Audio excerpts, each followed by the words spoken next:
Good morning, everyone. So today we are going to start our experiment number 1. So already I have told you what are the setup required to complete these experiments. We have to complete all these experiments using Tutor Teams virtual software. So today's experiment is demonstrate the process of sampling and reconstruction of the band limited signal. And what is the objective? The objective is to conduct sampling process to convert analog signal into a discrete time sample signal or discrete time signal. Again, you have to reconstruct the original signal from the sampled signals. So this is our objective of the experiment. So what are the blocks you need? So if you see, these are the sampling processes. Already you know what are the sampling and what is Nyquist criteria or Nyquist theorem. I am not going to elaborate it again. So this is the equation of sampling. This is simply a multiplication of a signal xt by a uniform train of pulses. So if you see, xt is the message signal and x del t is your train of pulse, then you have to multiply it with xt so that you will get this signal. So this is the sample output. So now we'll start to conduct the experiment in Tutor Teams. So I am now making it on. So first what you need a message signal, analog message signal. So for generating the analog message signal, there are several options for you. So first if you see, you can directly get it from the master board. Directly if you see, this is a message signal of 2 kilohertz. If you see this one, so if I connect this message point to DSO, now you can see a message signal is being generated here. If you see here, I am getting a message signal. You can check it. Also, there are several other options through which you can generate the message signal. What are the other options? I am just telling you. First, you can also go for your audio oscillator. From this audio oscillator also you can generate the message signal. And here what is the difference? Here you can vary the frequency of the message signal. This is varied from 300 Hz to 10 kilohertz. So you can take a variable message signal from this point also. Here also you can take message in cosine form, sine form. Also you can go for a TTL output or digital signal also. So this audio oscillator also you can use for generating the message signal. Clear now? Also there are other options through which you can generate the message signal. If you go for VCO. So simply if you see VCO, the VCO without giving any input, suppose you are not giving any input to the VCO output, so what we will find, I am just checking. If you see here, here also you can get a signal. Okay. But here what you have to do here, if you are going for high mode, the switch is in high mode. So in high mode, the minimum frequency is 70 kilohertz. So in order to generate a low level signal or low frequency signal, you have to just switch the mode to low mode so that you can get a low frequency signal also. Now the frequency is starting from 1500 Hz up to 17 kilohertz, which is in the range of audio. Audio range is there up to 20 kilohertz you can generate. Okay, so these are the several options through which you can generate a message signal for your sampling process. So now I am disconnecting the wire from here. Now we will learn how to generate the train of pulses. So here also there are broad option for you to generate the pulse. If you see here, I can generate a TTL signal from this position. If you see this from the audio oscillator also I can generate a pulse. So if I will connect here from TTL to channel A, then you can see here I am able to generate a pulse here, train of pulses. Also another thing I can do here, now I am disconnecting this. Again I will connect the TTL available in VCO to channel A. Here also I am able to get a train of pulses and I can vary the frequency in this manner here. Okay, you can see here I am able to vary the frequency. So you can also use VCO or audio oscillator.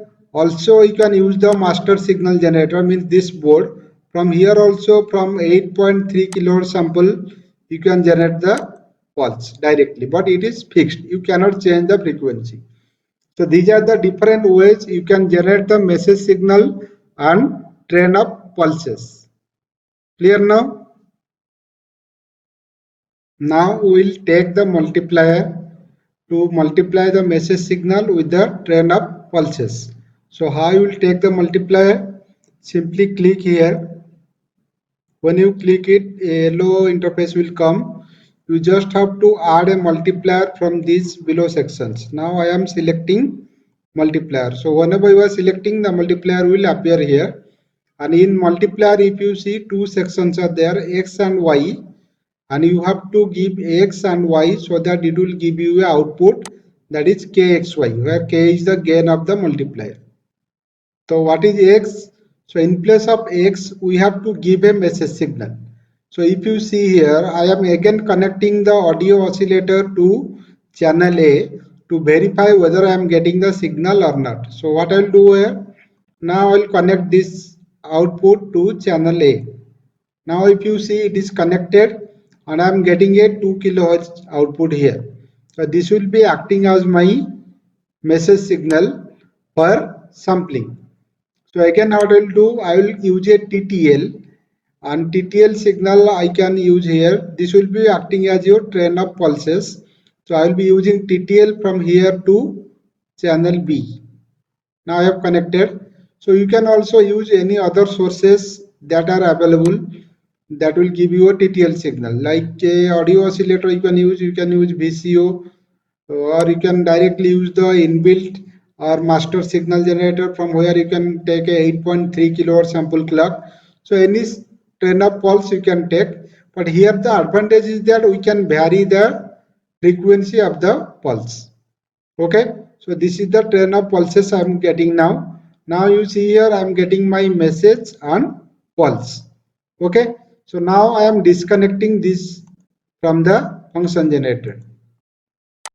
Okay, now the signal disappeared. Now what I will do here, I have to multiply these two, means I have to give the TTL output or train of pulses to X.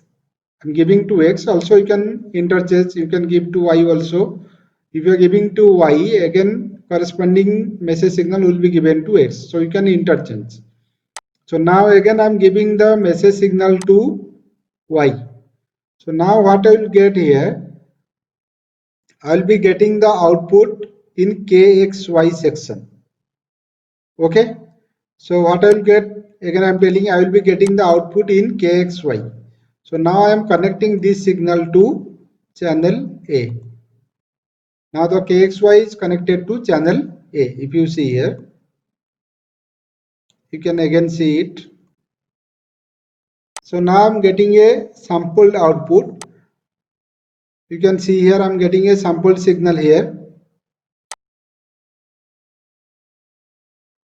Okay, see if I go on varying the frequency or sampling frequency or pulse frequency, I can also vary the output of the sampled signal. You can see here, if I am varying the frequency of the pulse, accordingly the sampled output is varied. Okay, but remember always you should not change the frequency of the message signal, because you need to verify that you are giving this or you are getting this same signal at the output of the filter when we are reconstructing. So this should be normally kept fixed, but you can change the VCO or TTL output here so that you can experiment many things what I will tell now. So now if you see here, if I am taking a sampling rate below the message frequency, suppose now message frequency is 2048 hertz means 2 kilohertz. So if I am starting from 1500 hertz or 1.5 kilohertz, so you may not be able to get the original signal properly, because as per the theory you should validate this. As per the Nyquist criteria, you have to take the sampling frequency here. So then only you will get the accurate output. So this thing also you have to vary, or you have to verify in your experiment today. Okay, so this is over. Up to sampling, this is over now, means now you are able to get the sampled output. So next part what we will do, we will find the reconstructed output, means you have to pass the signal through a filter, you will get a reconstructed output. Now if you see here the recovering of the analog signal or sampled signal, so simply you have to pass the signal through a low pass filter having bandwidth B.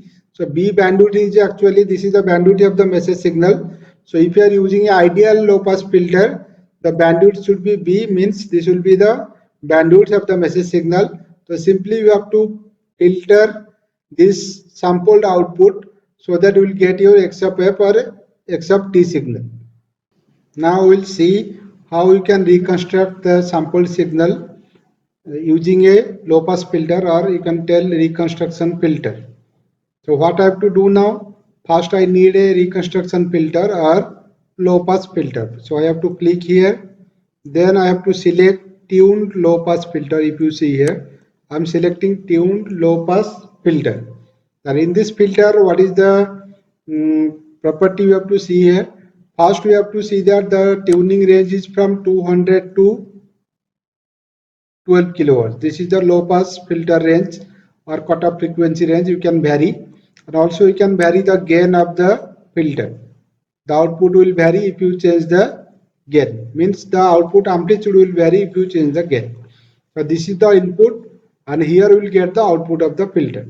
So now what I have to do here, I have to connect the multiplier output or sampled output to the tunable low pass filter. So now I am connecting, you can see. So now the output is connected, means the multiplier output or sampled output is connected to the input of the low pass filter. Then what I will find, I have to find out the filter output or the reconstructed output. So for that what I do, first I have to connect the output of the low pass filter to the channel A, so that I can see the reconstructed signal in channel A. So now what I will do here, I have to set the cutoff frequency above message frequency. So nearly I have to go set the cutoff frequency nearly 2 to 3 kilohertz I can set. So I am setting this frequency. So once I set this frequency, you can see the signal is now available. So I am able to get this signal here now. The red color signal you can see here. So this is the reconstructed output from the sampled signal. So now what I have to verify, both the frequency must be same, means whatever the message frequency I have, the same frequency I should be able to get at the low pass filter output. So for that I will check it. I can also check the signal in frequency domain. So I am switching on the frequency mode of channel A, and you can see here channel A is your reconstructed signal. So if I drag a line from 0 frequency to this line, this is the spectrum, you can see the frequency I am getting is 2 kilohertz. And also in the same manner, if I will check the frequency of the message signal also, I will switch on this one, I will make it up, switch on the channel B. So here also the frequency equal to, you can draw clearly,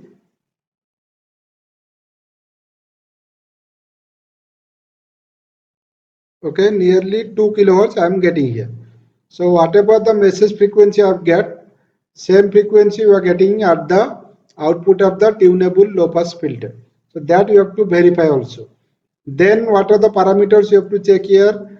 As per the requirement, you have to vary the sampling frequency, and you have to see what is the difference you are getting at the low pass filter. Also you have to vary the cutoff frequency of the low pass filter, then see the effect. And in some cases you may vary the message frequency also to see the effect. Okay, so there are different processes you have to go for this experiment. By varying the message frequency pulse frequency as well as the cutoff frequency of the low pass filter. So this is the experiment I have shown you for demo purpose or for your understanding. Don't think that you have to complete this experiment in the same manner.